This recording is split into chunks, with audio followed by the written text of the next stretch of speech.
ನಮಸ್ಕಾರ. ಇಂದಿನ ಈ ವಿಶೇಷ ವಿಶ್ಲೇಷಣೆಗೆ ಸ್ವಾಗತ. ಇಂದು ಮುಲ್ಕ್ ರಾಜ್ ಆನಂದ್ ಅವರ ಪ್ರಸಿದ್ಧ ಕಥೆಯಾದ ಕಳೆದು ಹೋದ ಮಗು ಇದರ ಕನ್ನಡ ಅನುವಾದವನ್ನು ಆಳವಾಗಿ ಅರ್ಥ ಮಾಡಿಕೊಳ್ಳೋಣ. ಬನ್ನಿ, ನೇರವಾಗಿ ವಿಷಯಕ್ಕೆ ಹೋಗೋಣ. ಇದು ಸುಮ್ಮನೆ ದಾರಿ ತಪ್ಪಿದ ಯಾವುದೋ ಒಂದು ಮಗುವಿನ ಕಥೆಯಲ್ಲವೇ ಅಲ್ಲ. ಬದಲಾಗಿ ನಮ್ಮ ಮನಸ್ಸಿನಲ್ಲಿ ಆಸೆ ಮತ್ತು ಭಯದ ನಡುವೆ ಕೇವಲ ಒಂದು ಕ್ಷಣದಲ್ಲಿ ನಡೆಯುವ ಅಗಾಧವಾದ ಬದಲಾವಣೆಯ ಅದ್ಭುತ ಚಿತ್ರಣ ಇದು. ಆ ದಟ್ಟವಾದ ಭಾವನಾತ್ಮಕ ಪಯಣವನ್ನು ನಾವಿಂದು ಬಿಡಿಸಿ ನೋಡೋಣ. ಒಂದು ಕ್ಷಣ ಯೋಚಿಸಿ, ಒಂದು ಪುಟ್ಟ ಮಗುವಿನ ಅತ್ಯಂತ ಸುಂದರವಾದ ಬಣ್ಣಬಣ್ಣದ ಪ್ರಪಂಚ ಕಣ್ಣು ಮುಚ್ಚಿ ತೆರೆಯುವುದರೊಳಗೆ ಭಯಾನಕವಾಗಿ ಬದಲಾದರೆ ಏನಾಗುತ್ತೆ? ಈ ವಿಶ್ಲೇಷಣೆ ಮೂಲಕ ನಾವು ಇದೇ ಪ್ರಶ್ನೆಗೆ ಉತ್ತರ ಕಂಡುಕೊಳ್ಳಲಿದ್ದೇವೆ. ಒಂದು ಮುಗ್ಧ ಮಗುವಿನ ಪಯಣವನ್ನು ನಾವಿಲ್ಲಿ ಹಂತ ಹಂತವಾಗಿ ನೋಡ್ತಾ ಹೋದ್ರೆ, ಆ ಮಗುವಿಗೆ ಬೇಕಾಗಿದ್ದ ವಸ್ತುಗಳ ದೊಡ್ಡ ಬೆಟ್ಟವೇ ತನ್ನ ಮೂಲಭೂತ ಭದ್ರತೆ ಕಳೆದು ಹೋದ ಮರುಕ್ಷಣ ಹೇಗೆ ಸಂಪೂರ್ಣವಾಗಿ ಅರ್ಥಹೀನವಾಗತ್ತೆ ಅನ್ನೋದನ್ನ ನಾವು ಗಮನಿಸಬಹುದು. ವಿಭಾಗ 1: ಜಾತ್ರೆಯ ಪಯಣ. ಕಥೆ ಆರಂಭ ಹೇಗಿದೆ ಅಂದ್ರೆ, ಬೆಳ್ಳನೆ ಉಡುಪುಗಳನ್ನು ಧರಿಸಿದ ಒಂದು ದೊಡ್ಡ ಜನಸಾಗರವೇ ನಗರದಿಂದ ಜಾತ್ರೆಯ ಕಡೆಗೆ ಹೆಜ್ಜೆ ಹಾಕ್ತಿದೆ. ಎಲ್ಲೆಲ್ಲೂ ಅದೇನೋ ಒಂದು ರೀತಿಯ ಸಂಭ್ರಮ.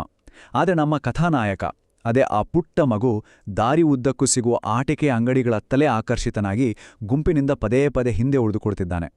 ಅವನು ಕಣ್ಣುಗಳೆಲ್ಲ ಆ ಆಟಿಕೆಗಳ ಮೇಲೆಯೇ ನೆಟ್ಟಿದ್ದುವು ಅನ್ನೋದನ್ನ ಕಥೆಯ ಆರಂಭಿಕ ಸಾಲುಗಳು ಬಹಳ ಸುಂದರವಾಗಿ ಕಟ್ಟಿಕೊಡ್ತಾವೆ.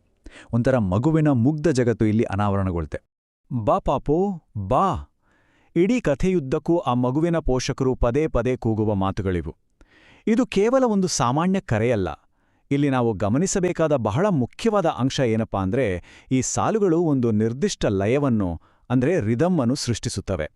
ಮಗು ಯಾವುದೋ ವಸ್ತುವಿಗೆ ಆಕರ್ಷಿತನಾಗಿ ಏಕಾಗ್ರತೆ ಕಳೆದುಕೊಳ್ಳುವುದು, ಆಮೇಲೆ ತಕ್ಷಣವೇ ಪೋಷಕರ ಈ ಧ್ವನಿ ಅವನನ್ನು ಮತ್ತೆ ವಾಸ್ತವಕ್ಕೆ ಅಂದ್ರೆ ಆತನ ಸುರಕ್ಷಿತ ನೆಲೆಗೆ ಎಳೆದು ತರುವುದು. ತಂದೆ ತಾಯಿಯ ಅಸ್ತಿತ್ವವೇ ಆ ಮಗುವಿನ ಪಾಲಿನ ಭದ್ರತೆಯ ಲಂಗರು ಅನ್ನೋದನ್ನ ಇದು ಬಹಳ ಸ್ಪಷ್ಟಪಡಿಸುತ್ತೆ.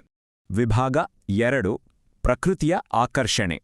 ಜಾತ್ರೆಯ ಭರ್ಜರಿ ವಾತಾವರಣ ತಲುಪುವ ಮುನ್ನವೇ ಆ ಮಗುವಿಗೆ ಪ್ರಕೃತಿಯ ಒಂದು ದೊಡ್ಡ ವಿಸ್ಮಯವಾಳಿ ಕಾಣ್ತೆ.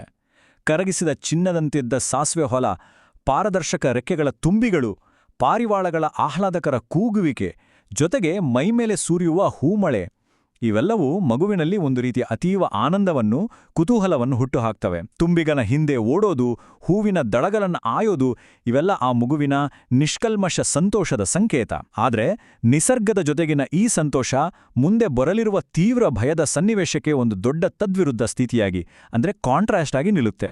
ವಿಭಾಗ 3: ಜಾತ್ರೆಯ ಆಕರ್ಷಣೆಗಳು. ಜಾತ್ರೆಯ ಒಳಗೆ ಕಾಲಿಡುತ್ತಿದ್ದಂತೆ ಪ್ರಕೃತಿಯ ಆಕರ್ಷಣೆ ಮರೆಯಾಣಿ ಮಾನವ ನಿರ್ಮಿತ ವಸ್ತುಗಳ ಸೆಳೆತ ಶುರುವಾಗುತ್ತೆ. ಮಗುವಿನ ಆಸೆಗಳು ಹೇಗೆ ಹಂತ ಹಂತವಾಗಿ ಹೆಚ್ಚಾಗ್ತವೆ ಅನ್ನೋದನ್ನ ನಾವಿಲ್ಲಿ ಟ್ರ್ಯಾಕ್ ಮಾಡ್ಬೋದು. ಮೊದಲು ಬರ್ಫಿ ಮಾರುವವನ ಕೂಗು, ಆಮೇಲೆ ಗುಲ್ಮೋಹರ್ ಹೂವಿನ ಹಾರದ ಪರಿಮಳ, ಕೆಂಪು ಹಸಿರು ಬಣ್ಣಬಣ್ಣದ ಬಲೂನ್ಗಳು, ಕೊನೆಯದಾಗಿ ಹಾವಾಡಿಗನ ಕೊಳಲಿನ ನಾದ. ಪ್ರತಿಯೊಂದು ಹಂತದಲ್ಲೂ ಅವನಿಗೆ ಆ ವಸ್ತುಗಳು ಬೇಕು ಅನ್ಸುತ್ತೆ.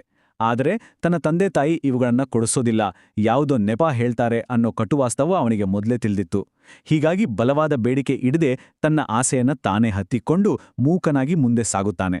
ವಿಭಾಗ 4: ದಿಗ್ಭ್ರಮೆಯ ಕ್ಷಣ. ಕಥೆಯ ಅತಿ ಮುಖ್ಯವಾದ ತಿರುವು ಸಿಗುವುದು ಸರಿಯಾಗಿ ಇಲ್ಲೇ.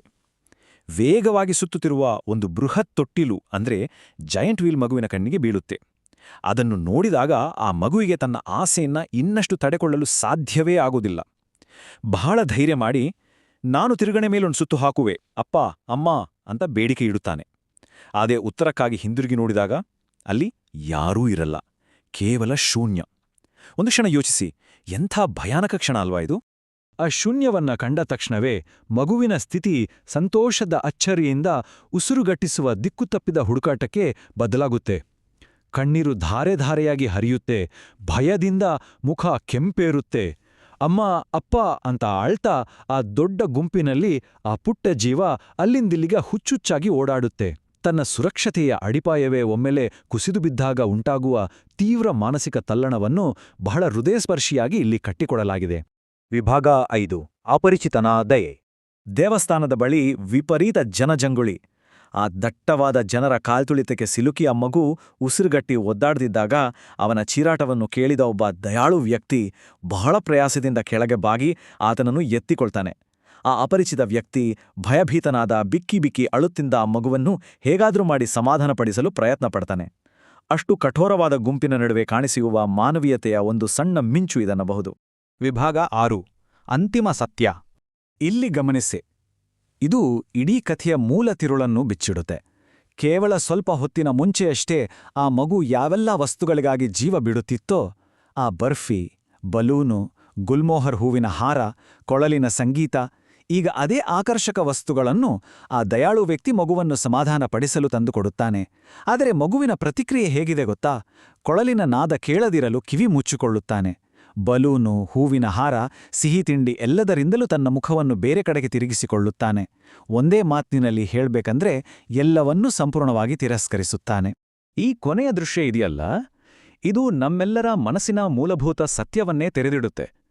ಹಿಂದಿನ ಆಸೆಗಳಿಗೂ ಈಗಿನ ಆ ನಿರಾಕರಣೆಗೂ ಇರುವ ಈ ತೀವ್ರವಾದ ವ್ಯತ್ಯಾಸ ನಮಗೆ ಏನನ್ನು ಸಾಬೀತುಪಡಿಸುತ್ತೆ ಅಂದ್ರೆ, ಭದ್ರತೆ ಮತ್ತು ಸುರಕ್ಷತೆಯ ಭಾವನೆ ಇಲ್ಲದಿದ್ದಾಗ ಪ್ರಪಂಚದ ಯಾವುದೇ ಭೌತಿಕ ಆಕರ್ಷಣೆಗಳು ಕವಡೆ ಕಾಸಿನ ಕಿಮ್ಮತ್ತು ಹೊಂದಿರುವುದಿಲ್ಲ ಅನ್ನೋದನ್ನ ಆ ಮಗುವಿನ ಮನಸ್ಸಿನ ಹಠಾತ್ ಬದಲಾವಣೆ ನಮಗೆ ಒಂದು ದೊಡ್ಡ ಪಾಠ.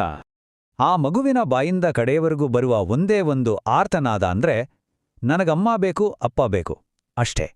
ಅವನ ಸಾವಿರಾರು ಆಸೆಗಳು, ಕನಸುಗಳು, ಕುತೂಹಲಗಳು ಎಲ್ಲವೂ ಒಮ್ಮೆಲೆ ಕರಗಿ ಹೋಗಿ ಕೇವಲ ತನ್ನ ತಂದೆ ತಾಯಿಯ ಆಶ್ರಯಕ್ಕಾಗಿ, ಆ ಪ್ರೀತಿಯ ಅಡಿಪಾಯಕ್ಕಾಗಿ ಒಂದು ತೀವ್ರವಾದ ಕೂಗಾಗಿ ಮಾತ್ರ ಉಳಿದುಕೊಡುತ್ತೆ. ಭದ್ರತೆಯ ಪ್ರಾಮುಖ್ಯತೆಯನ್ನು ಎತ್ತಿ ತೋರಿಸುವ ಈ ಕಥೆಯ ಅತ್ಯಂತ ಶಕ್ತಿಯುತವಾದ ವಾಕ್ಯ ಇದು.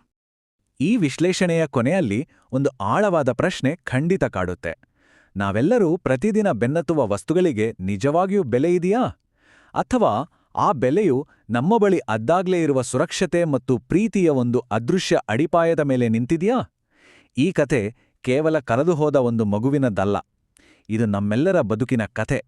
ನಮ್ಮನ್ನು ಈ ಜಗತ್ತಿನಲ್ಲಿ ನಿಜವಾಗಿ ಹಿಡಿದಿಡುವ ಲಂಗರು ಯಾವುದು ಅನ್ನೋದನ್ನು ನಾವೆಲ್ಲರೂ ಮರೆಯದಿರೋಣ. ಮತ್ತೊಂದು ಅದ್ಭುತವಾದ ವಿಶ್ಲೇಷಣೆಯೊಂದಿಗೆ ಮತ್ತೆ ಸಿಗೋಣ. ಅಲ್ಲಿವರೆಗೂ ಈ ಪ್ರಶ್ನೆಯ ಬಗ್ಗೆ ಖಂಡಿತ ಯೋಚಿಸಿ. ನಮಸ್ಕಾರ.